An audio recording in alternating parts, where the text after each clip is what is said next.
Hello, everyone. I'm a fourth-year PhD student at Carnegie Mellon from the States, and I'm currently visiting the University of Cambridge in Professor Alice Hatching's group, and I'm very excited to be here to talk about human behavior, uh, why we need to talk about human behavior when it comes to the security of blockchain.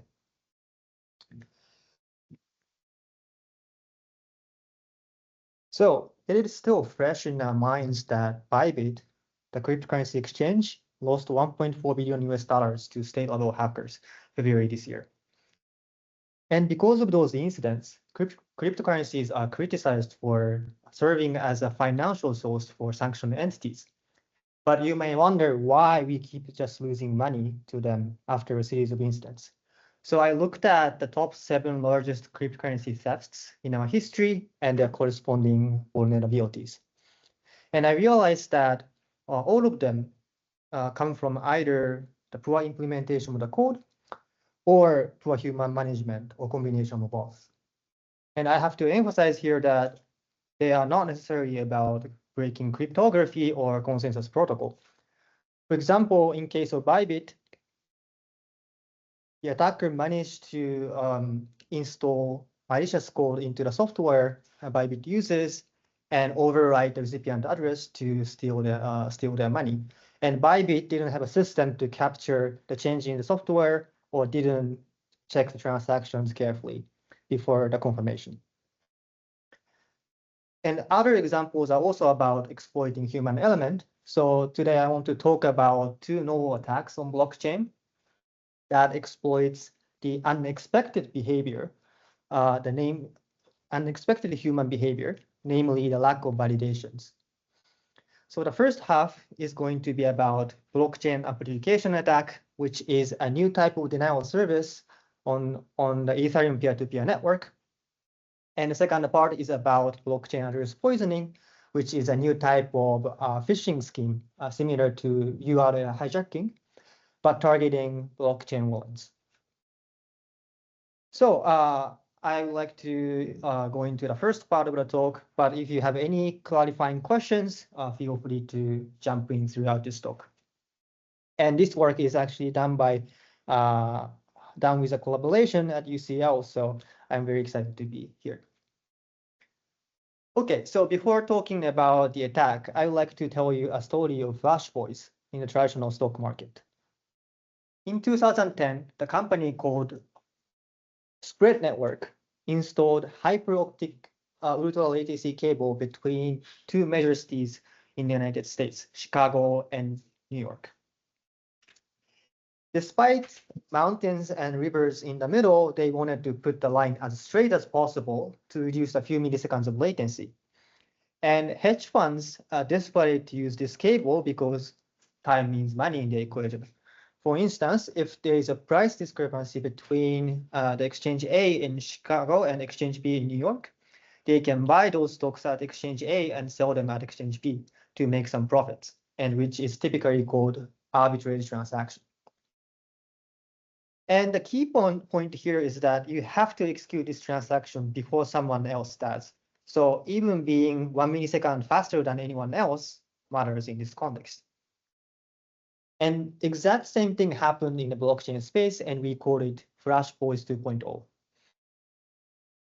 But instead of connecting 2 major cities, there are thousands of nodes that share transactions simultaneously and keep the same ledger.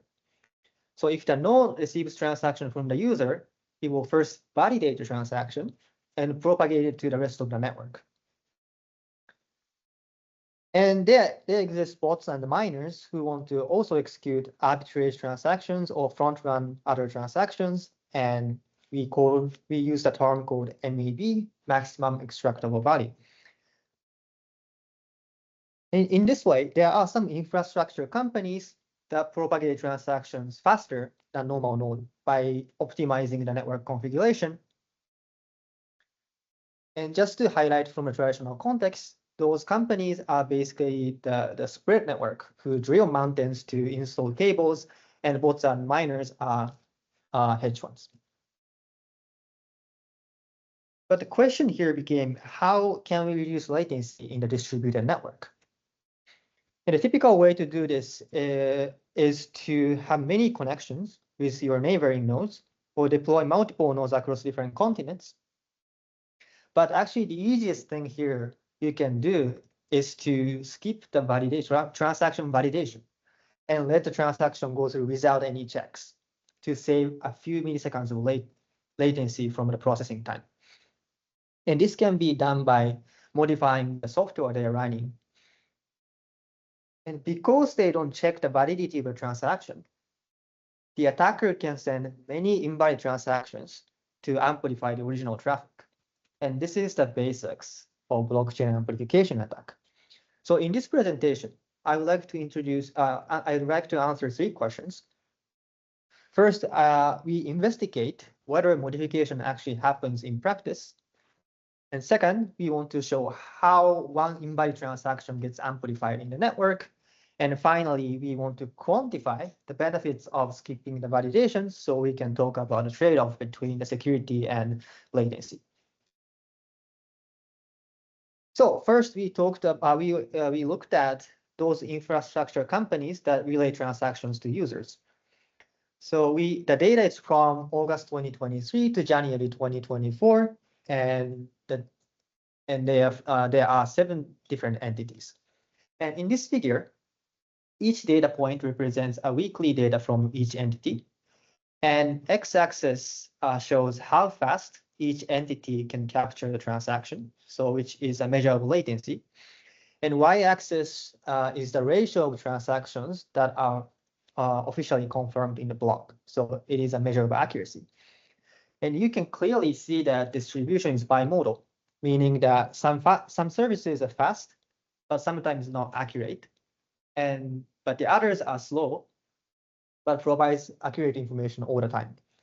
So we further looked at where the inaccuracy part comes from. And we realized that most of the transactions are invalid, meaning that some accounts are trying to spend much more than they have in their account, which is an overdraft transaction. So this means that some service providers are skipping validation checks, such as not checking the account balance. And this fact motivates us to formalize blockchain amplification attack. So in this attack, the attacker sends invalid transactions to the modified node, which skip the validation for the sake of latency, and it will share it with other modified nodes. And then they will collectively propagate it to the rest of the network. Here, the regular node, the normal node, do not propagate those transactions because they are invalid, but they still consume network bandwidth, network traffic, and CPUs. And the motivation of this attack is to take down those modified nodes and inflict financial cost for extra traffic and spread invalid transactions to slow down the entire network. And here we want to estimate the amplification factor, which is how one invalid transaction gets amplified in the network. So in this figure, this is the ratio between the sum of orange arrows here to the original blue arrow from the attacker. To get this number, we mathematically model transaction propagation mechanism, and in particular, we looked at the source code of each client and take into account how each of them handles transaction. We performed a large-scale measurements from the 2 customized monitoring nodes in the network to capture 2.5 billion messages in the span of 5 months. And we think that there are 3 important parts in this measurement. The first one is to estimate the number of peer connections to get the sense of network topology. And then we directly identify modified nodes, whereas invalid transactions. And finally, we check whether those modified nodes are connected so that invalid transaction does not get stuck in the middle. So I'm going to explain each part one by one. So we first propose. Yeah.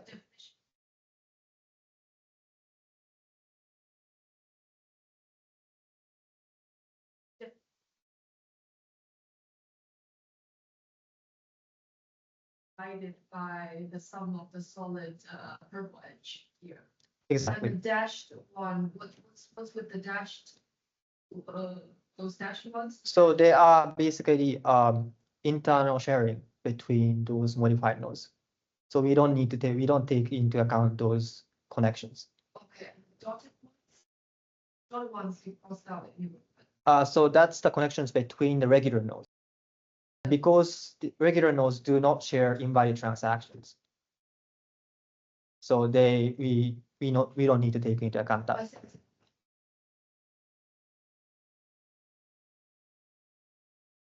So for the people online, the question was about the definition of amplification factor, and the line between the regular node R does not mean much because they don't share invalid transactions. Cool. Thanks for the clarifying questions. So first we proposed propose a new method for inferring the network topology, namely the number of peer connections. So here we assume that there are X peers. The node has X peers of connections, and one of them is ours. And for every transaction, the node randomly chooses a square root of node to propagate the complete transaction that includes all the parameters. But for the rest of the node, it will only send the transaction hash only for the sake of efficiency.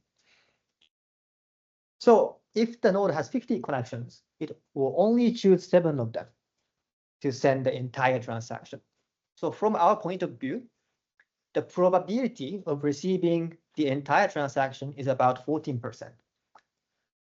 So if we keep observing the ratio between those two messages, we should be able to reverse engineer the number of peers each node has. And we argue that this method is actually more cost effective and ethical because the previous approach requires us to send in a transaction to figure out the edge between two nodes, which is quite expensive and potentially disturbs the ongoing activities in the mainnet. Second, we directly identify modified nodes. So if one of our peers has ever sent invalid transactions, we label it back as a modified node, because that suggests a lack of transaction validations. And we also keep track of when exactly our peers connects and disconnects from us. So we exactly know the set of nodes, connected nodes at times, and how many of them are modified. And we show that about 1.5% of the total nodes are actually modified. And finally, we check whether those modified nodes are actually from the same entity, so that they can share the invalid transactions altogether. To do this, we looked at the node name, which contains the metadata about each node. And one of them is the head of the hash of the source code. So if the node owner has ever modified any part of the source code, the different hash is going to be generated. By calling GitHub API, we looked at whether the hash exists in the corresponding software. And if the answer is yes, that means the node is running a publicly released software. But no, if the answer is no, the node owner must have customized. We looked at whether two hashes, the two nodes share the exact same hash. And if the answer is yes, they must be from the same entity, because probability of generating such a random string is pretty low. And in fact, our measurements show that almost all modified nodes we identified share the exact same Git hash, which does not exist in the public repository. So that means they are from the same entity.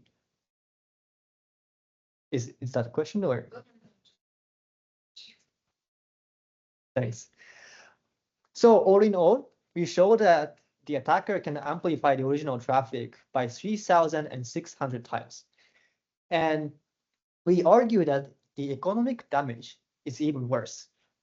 Typically, those modified nodes are deployed in a cloud service such as AWS, and attacker exactly know the IP address of those modified nodes, so he can deploy his node physically next to the modified node to reduce the traffic cost. On the other hand, modified nodes are naturally connected to the rest of the network, and propagating transactions outside the cloud service is usually expensive. So this price discrepancy further amplifies the economic damage to nearly 14,000 times. And we know how impactful our attack is. So I like to explain. But we also want to know how attack actually works in practice. So we performed the attack simulation in a local network. To begin with, maybe many of you are familiar with, but I would like to explain how each node handles transaction first. So when the node receives transaction, it will first validate it and put into the memory buffer called transaction pool. And in the case of modified node, it will just skip the validation part. And because there is a limited memory, the node prioritize transactions based on the recency or the level of transaction fees. And eventually, it will decide to propagate it to the rest of the network or discard it from the transaction pool. And miners and validators who create a block are also looking into this transaction pool and pick up profitable transactions to craft a block. And in this simulation, we first fill up the transaction pool with the honest transactions, and then slowly inserting attack transactions to see how fast we can evict honest transactions, both in the transaction pool and the block. So we implemented 3 different denial of service attacks: the amplification, the baseline approach that specifies higher transaction fees, and mempurge, which is considered the most powerful denial of service attack in the network. And we showed that our proposed attack can evict honest transaction as fast as the baseline approach and faster than mempurge. And in terms of transaction cost, our attack is significantly cheaper because we are only sending invalid transactions, whereas other 2 methods requires a valid transaction to achieve these results. We further show that attacker only needs 400 attack addresses to carry out this attack, which is very trivial in practice. So we have been looking at the security of this attack, but we also want to know the benefits of skipping the validation. So we perform a simulation to emulate the transaction validations for 1,000 blocks.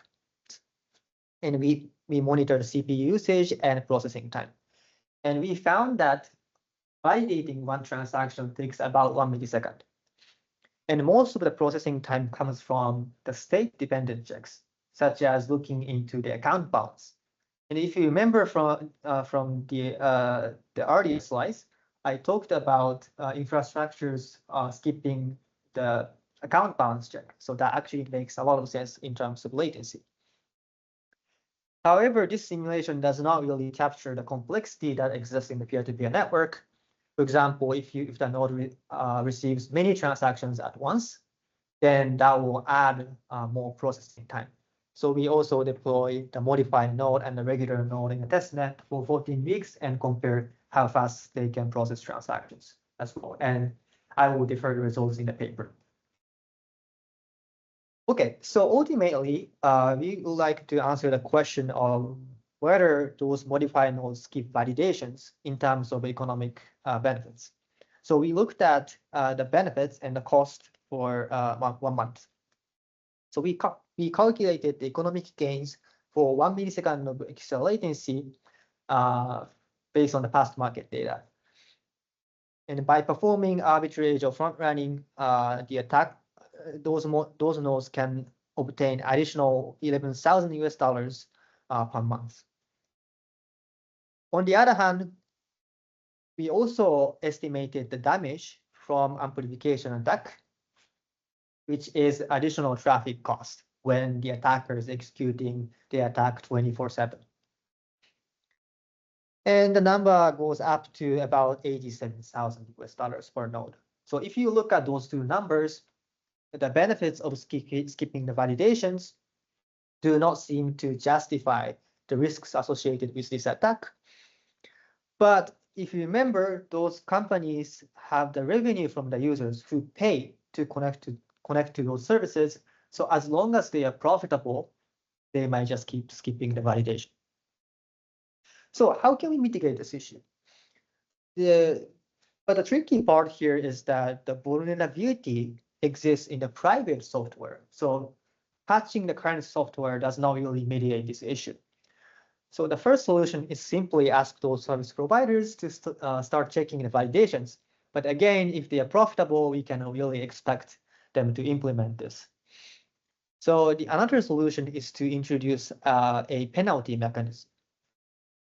So if one of your peers has ever sent invalid transactions, my node thinks that the node is malicious, so we will just disconnect.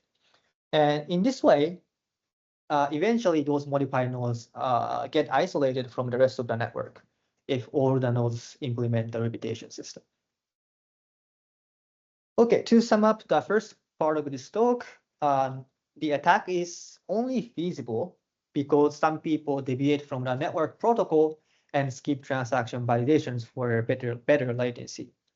And this actually opens up a new attack opportunity. We show that it is very practical and impactful in the current network and very easy to carry out. And I found it really interesting that we can actually talk about the trade-off between security and latency in the scientific term. So do you have any questions about the first part?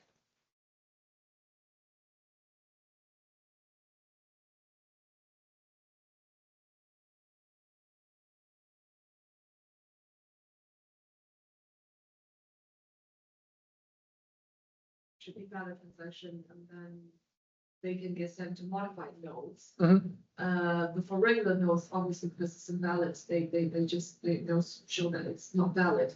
But then I didn't, but then the graph stops there. Just afterwards, I know you've described it verbally, but afterwards, how do you get it pushed to the block in the end? So the question is about so attack transactions, invalid transactions, getting to the block, right?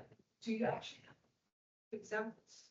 No, so the answer is no. So those transactions are never going to be in the block. Oh, So that's kind of the point of the attack. So basically, the attacker does not need to pay transaction fees, but they can just send invalid transactions and spread across the network. And that slows down every node that receives invalid transactions. So it's a denial of service attack. Yeah. Thanks for the clarifying question. Yeah. okay, so they don't get to the. Yes, that's the advantage for the attacker because they don't have to pay any transaction fees for this attack. Said they actually to actually identify the wallet address of that entity and to just see what other things this particular account is doing. So the question was about did we identify those services? Yes. So we couldn't narrow down which company it is. Are you able to map it to their whole chain identity and then see what other things that they do? So those services are just propagating transactions, and those invalid transactions are not from those service providers, right? So we cannot really identify services based on what transactions they're propagating. But some infrastructure companies made their mempool public, right? So they sometimes show that they are propagating invalid transactions. So that's kind of why we started to look into this issue. Great question. Okay, so I'm going to the second part, blockchain address poisoning. Okay, so let's start with some hypothetical interactions I had with my co-authors. So I wanted to send Mark, my second co-author, 1,000 US dollars to pay my rent. And he obviously asked me to send it to his Ethereum wallet, which is 40 digits hexadecimal string. So, but I didn't want to make any mistakes. So for testing, I just sent him 10 USDT, which is 10 US dollars in blockchain. He confirmed, so I just sent him the rest of my money. However, he told me that he hadn't received his money yet. So I double checked my transactions and I realized that the recipient address I specified was slightly different from Mark's address. So what exactly happened behind the scene? So I, as a victim, send 10 USDT to Mark's, my intended address. So his address shows up in my wallet UI. The attacker, Kyle, wanted to generate a very similar looking address to Mark's to deceive Taro. And because blockchain addresses are derived from its secret key, if he brute forces random secret keys, he will eventually generate an address that matches the first and last few characters to Mark's. And we called it a lookalike address. Using this address, the Kyle sends a small amount to Taro. So Kyle's address also shows up in my wallet UI. And because Taro didn't check the address carefully, he accidentally chose Kyle's address instead of Mark's to send the rest of his money. And the key point here is that blockchain transactions are not reversible. So the money is gone with just one mistake, which makes this address poisoning attack really dangerous. And even worse, we showed that there are actually 3 ways to poison Taro's transaction history. The first one is just what I described, a tiny transfer. The attacker sends a tiny amount to the victim. This is simple. The second one is called zero value transfer. Here, the attacker uses the function called transfer from, where he can specify the sender and receiver. Usually, you need a permission from the sender because it's sender's money, right? But there's a quirk in the smart contract that in the case of zero value, you don't need a permission from the sender. So you can specify any arbitrary like sender and receiver. In this case, the direction of the transfer is exactly the same from the original one. The third one is a counterfeit token transfer. And here again, the attacker creates a new token that resembles the original one.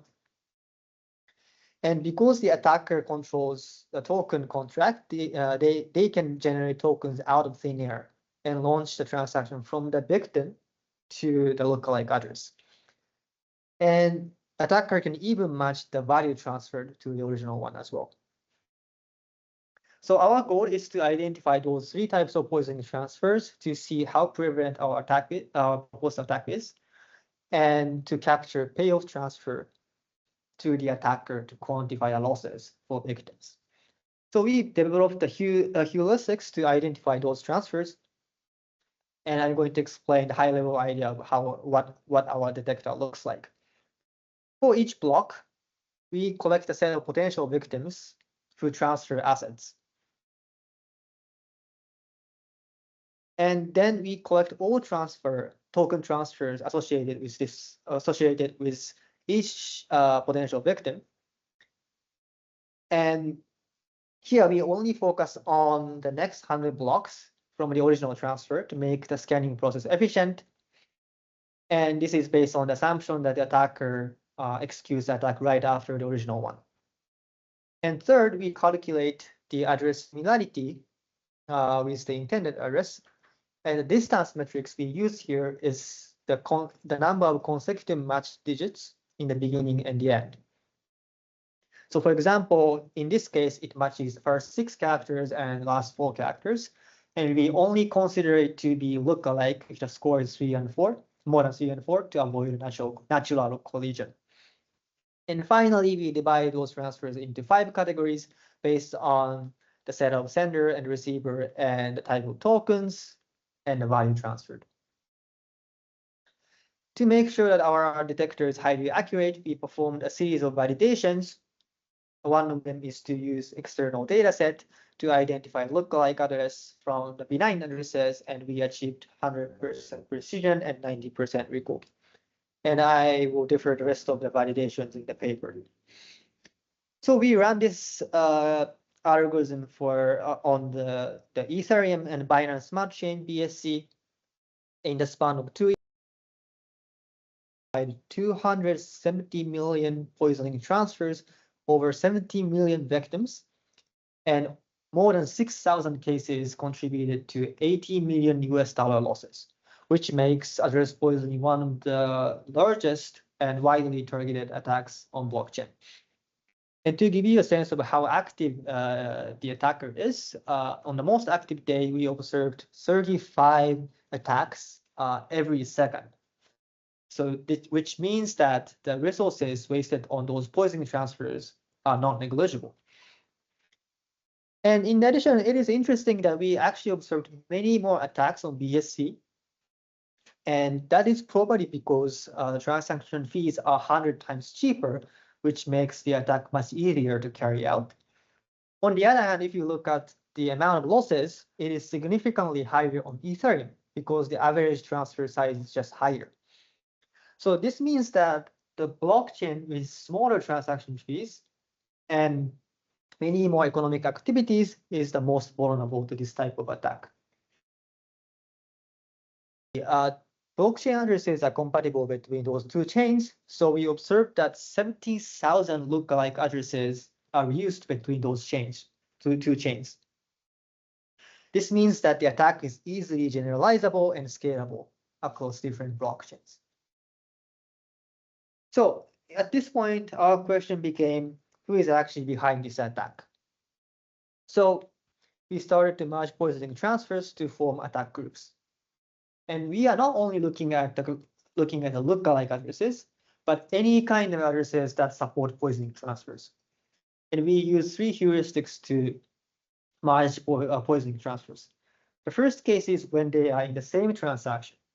Oftentimes, the attacker bundle many transfers in one transaction. So if they are in the same transaction, we consider that they belong to the same group. And the second case is when they use the same address to pay transaction fees. This is just assuming that attackers does not share their private keys. And finally, when they use the same lookalike addresses. In the end, the attacker needs to extract their money from the lookalike addresses, so there's no economic incentives to specify other attackers' lookalike addresses. So we ran this clustering for the first year of our measurements, and results looked pretty promising. So I'm only showing the top 8 groups based on the number of lookalike addresses, and they show very different attack strategies and distinct over time. But once we extend our measurements for the next 2 months, those attack groups march to form a gigantic cluster. And we couldn't figure out the reason for a while, but eventually we realized that those groups are merged by some accounts called copying bots that unthinkingly copy other people's transactions for economic benefits. So if you remember from the first part of the talk, they are basically the bots that perform arbitrage or front running. And getting rid of those bots is actually not easy. But after trying a few methods, we realized that looking at the ratio of the transactions that used for poisoning transfer is actually pretty effective. For instance, copying bots do not usually copy all sorts of transactions, so only a few of them are poisoning transfers. Whereas attackers use their accounts exclusively for poisoning transfers, so it is pretty easy to distinguish those 2 accounts. So after removing those bots, we established 49 groups in total. And I assigned group IDs based on the number of lookalike addresses, and I'm only showing the top 7 of them. And there are 2 important observations here. The first one is the attacker is fairly large scale. And the top 3 group employed more than 1 million lookalike addresses on blockchain. The second thing is the attack strategies differ by group basis, meaning that group 1 uses all 3 types of poisoning transfers, whereas other groups only use counterfeit or zero value transfer. And this heterogeneity actually supports our clustering results. Then we also looked at the profitability of those attacks. So in this figure, an x-axis shows the total cost, which is defined as the sum of transaction fees used for poisoning transfers and the transfer value to the victim for tiny transfers. And y-axis is the total revenue, which is simply the sum of payoff transfers to the attacker. And in this figure, each data represents each attack group's profitability. And you can see that group 1 invested more than a few million US dollars just for poisoning transfers. And second, large groups are very profitable. They experience about 10 to 20 times the return of the investment, whereas smaller groups experience losses. And the reason is that the variance of those payoff transfers is quite high. When you're lucky, you might get millions of dollars at once, but most of the time you only get $100. So large groups actually manage to diversify the risks by operating their business over time. And we actually found that there is another advantage of large-scale operation. When we are looking at the successful cases, we realize that multiple attackers are attacking the same victim and competing each other. And in this case, Kyle and Nicholas are competing each other to exploit Taro. So if Taro sends money back to Nicholas, then we record win for Nicholas. And this figure shows the winning ratio for the groups in the y-axis to the groups in the x-axis. So for instance, if the group 2 wins against group 8 92% of the time, so we have darker blue here. And it is pretty clear that top groups are very competitive, meaning that winning ratio stays about 50% of the time, whereas they dominantly win against smaller groups. The reason is that larger groups have more resources to generate more similar looking addresses or attack victims early. And we have actually another experiment to support this claim. So as I said, another goal for the attacker is to generate an address as similar as possible to the intended one. So we looked at the distribution of the score. So x-axis here is the number of total matched digits, which is the sum of similarity score I introduced earlier. And y-axis is the number of lookalike addresses generated by each group. And you can clearly see that group 1 managed to generate much more similar addresses compared to the others. So we are interested in where the difference comes from. It's the same. Yes. Yes, so there are 49 groups, but I'm only showing the top 10 of them in the last slide. And I'm only showing the top 4 of them just for the sake of visualization.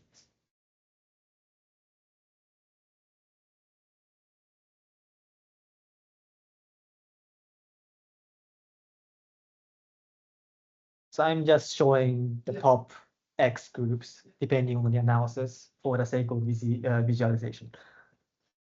I have another question that you are now using a heuristic to detect this poison wallet by using the number of matched digits, right? But it seems that like people tend to check the first multiple digit and the last multiple digit. So I think like you're now treating them like equal weighted on the different digits, right? But I'm more tend to think about like probably people are gonna check the first, for example, 5 digits, put more weight on them. On the middle, they probably will ignore them, and the last probably they will check, but definitely less priority or less weight. So I'm thinking about whether if put different weights on different digits can be have different effect on the win rate on those different groups? So the question was about the similarity score. And so just to clarify, we only looked at the number of consecutive match digits in the beginning and the end. Okay. And basically, this is a sum of the first match digits and last few digits. So you're exactly right. So we do not equally put weights on the match digits. So we ignore the middle part once different number shows up. Yeah, great question. Great clarifying questions. Okay, so we want to estimate. We want to know where the difference comes from. So we first mathematically estimate how many attempts you actually need to generate such a similar looking address. And after applying Barsley paradox and geometric distribution, we define that the number is 16 to the power of number of matched digits divided by the number of target addresses. So for example, if you want to match 7 digits in total and OK to be matched with any of the 100 accounts, you only need 2.7 billion attempts. Then we empirically estimate how many addresses you can actually generate per second, so we can approximate how long it takes to generate such an address. So we started with off-the-shelf implementation using Python and Web3 library, and we can generate around 1,000 to 10,000 addresses per second. Then we applied different kinds of libraries and programming languages and adding multi-core CPUs, and the number goes up to about 100,000 addresses per second. Then if we add GPU, then we see the performance in the leap. So the attacker can generate up to 1 billion addresses per second, which is simply frightening. So if you remember from the figure one slide ago, the group one managed to match 20 digits, which requires 10 million times 10 million computational top power than other groups have. So we conclude that group one must have used GPUs or higher spec machines because generating 20 digits, matching 20 digits by CPU takes astronomical number of years. Okay, so how can we mitigate this issue again? And at the protocol level, we can make it difficult to generate blockchain address. For example, you can add latency for address generation using the verifiable delay functions. Or at the contract level, we can completely disallow zero-value transfers. But the issue here is that there are already some legacy codes that use zero-value transfer for testing. So if we change this, this will break a lot of code that are already deployed in the blockchain. At the wallet level, we can always increase the number of digits to display or give a warning to any suspicious activities. But in the end, this comes to the user's mistake, right? So as a researcher, it is really important to warn users of the severity of this attack. So as a follow-up of this study, we developed a real-time detection system, Toxin Tagger, that can keep up with the speed of the chains. And originally, we designed this detector on the historical data, but we wanted to do it on real time, which requires a lot of engineering. But my second author, Mark, did a great job on implementing this system, and we now have the website. So if you have phone, please scan this QR code, and we can go through together. So I'm just going to pause a couple seconds.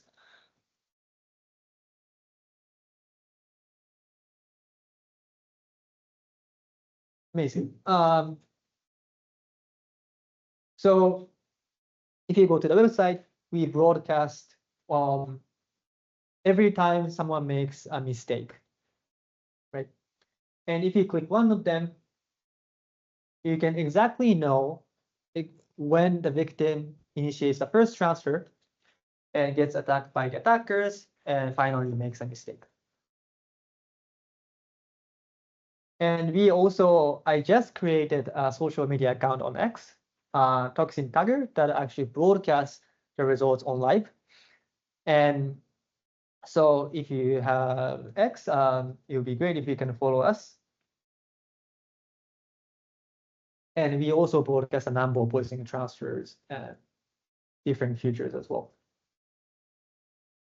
Cool. So to sum up the second part of the talk, again, the attack is only feasible because some people didn't check the transactions carefully out of laziness. And this led to one of the most widely targeted attacks on blockchain. And through clustering, we show that there exists large groups, and they are fairly profitable and dominate market, which means that there exists an economy of scale. And finally, I found it really interesting that just based on the measurements and simulation, we can infer attacker strategies and computational capability, especially the use of GPUs. And throughout those studies, we tried to make our research as accessible as possible to the end users. So we disclosed our findings to the service providers to protect platforms. And also we made artifacts publicly available, such as the simulation code or data sets. And we try to publicize our work through the website, social media, and also some major media outlet as well. So to sum up this talk, I introduced two attacks that exploit unexpected human behavior, namely the lack of validations at the network level and also at the wallet level. And they are just one of those examples of how human behavior introduces new type of vulnerability to the system blockchain. So we really need to think about or have some sort of human in the loop mindset when we talk about the security of blockchain. And as a researcher, I really found it fascinating that two fields, computer science and finance, are getting closer and closer in the recent years. But at the same time, we started to see many emerging computer security threats in finance. So my goal is to analyze those harms through the lens of computer security and protect users and platforms. And I think there's a lot to do here. Thanks for listening. I'll be happy to take any questions.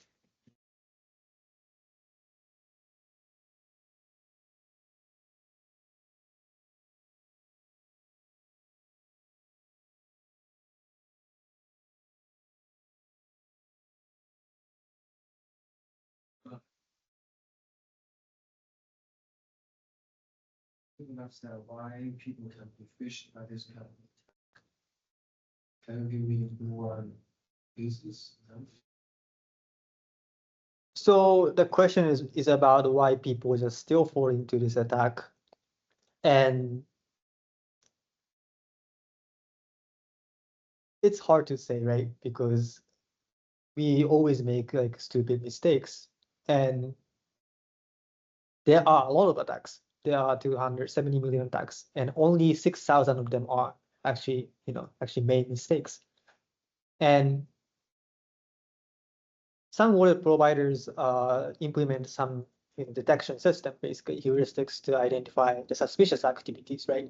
But some don't. So sometimes those, very similar looking addresses show up in your wallet UI. And if you don't check those carefully, then you just copy paste the recipient address, right? So unless we talk to those victims, we don't know how they actually fall into this attack. But the fact is that it is happening in practice. So we need to do something, right? Will papers be published? Yes, the first part of the paper is published on Sigmetrics, the Network Performance Conference, and the second one is in Usenex this year. For this topic, that's basically denounce attack, which is probably more difficult to quantify the magnitude. But for the second one, do you have a quantification of preferably also time series, because Handel was asking, oh, people are still falling for this. Like how many, what's the magnitude to estimate, like how much money your potentially identified victims have lost due to this this attack? Do you have that number? Yeah, so the question was about how the number of attacks and the losses changes over time. Yeah, because for package. Yes, so we have the time series analysis in the paper. And sometimes some group enter this market and leave in a couple of months. And sometimes, they just come in for testing and just leave. And sometimes they stay for like a year or so and just leave. And the number of, But they not stay. because sometimes they are not profitable enough, because there are already few large entities that are kind of dominating this market, right? So, but still, last time I checked, there are about 200,000 poisoning transfers per day on Ethereum and 1.6 million poisoning transfers on BSC. Because cheap. It is exactly. And the number of attacks on Ethereum is kind of diminishing over time because the transaction fee is just high and people are kind of aware of this, right? But on BSC, it's just easy to carry out. I'm talking about the attempts, but we still see a couple of successful attacks every day. And in the span of 2 years, we have 6,000 successful cases. Still very interesting to see that the time series of the success rate, like among time, like we can see that whether these people have published, like people are like learning the lessons and trying to like be more careful on checking the wallet, I guess, so that probably the successful rate will decrease. Still, yeah. Yes, that is a great suggestion. So the suggestion was about plotting the success rate over time. I think the challenge here is that sometimes you get only 0 or 1 successful cases, then but maybe we can aggregate the number per month or something. Yeah, that sounds good. And we are still developing the website, so we probably try to have some sort of a visualization as well. But for now, the bot is broadcasting the results and on the website from the website. So I'm going to actually 2 parts. Okay. So the first one is like when you like do the like kind of like research on the attacks, how do you like find out them first? And my second question is like, besides those attacks, what are like any other emerging attacks that you will be interested in? On chain. Okay. Great questions. So for the first question, the first question was about how did we know this attack in the first place. And for the amplification attack, we are just looking at the publicly available mempool dataset, and we found some people are spamming those services, and we realized that many of them are invalid transactions. So that's kind of how we started doing it. And for the address poisoning, I just found that someone posted on Twitter or X. And the second question was about, do you know any kind of new emerging threats apart from those attacks? Is that correct? I'm not personally working on it, but there are a lot of attacks on the smart contract side. Sometimes because smart contracts are closed or not open sourced, oftentimes people just copy and pasted the source code from someone else, and they just sometimes may send money to the attacker.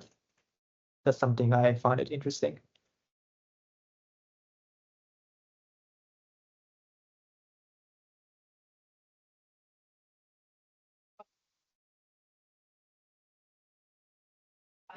This is just out of interest, right? Like I was just wondering, so with the tool that you guys created with the others poisoning and like tracking everything, I'm just wondering, because this is something I work on, like have you worked with law enforcement or shared some of this to them, or maybe perhaps other organizations who might be interested in working on this, like, or leveraging what they find based on e reporting? Just Great question. So the question was about, did you share any results to law enforcement or relevant companies for those who are interested in this kind of work for the particularly address poisoning? And the answer is to some extent. So for example, for the address poisoning, it is actually pretty interesting how the attacker launders their money after they get money, right? And that is probably something law enforcement is interested.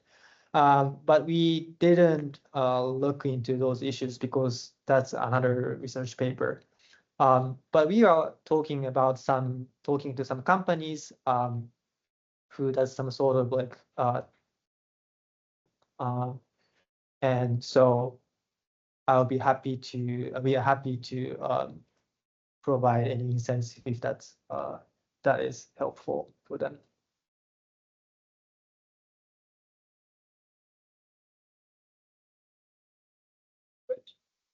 Okay, thanks for all the questions. Yeah.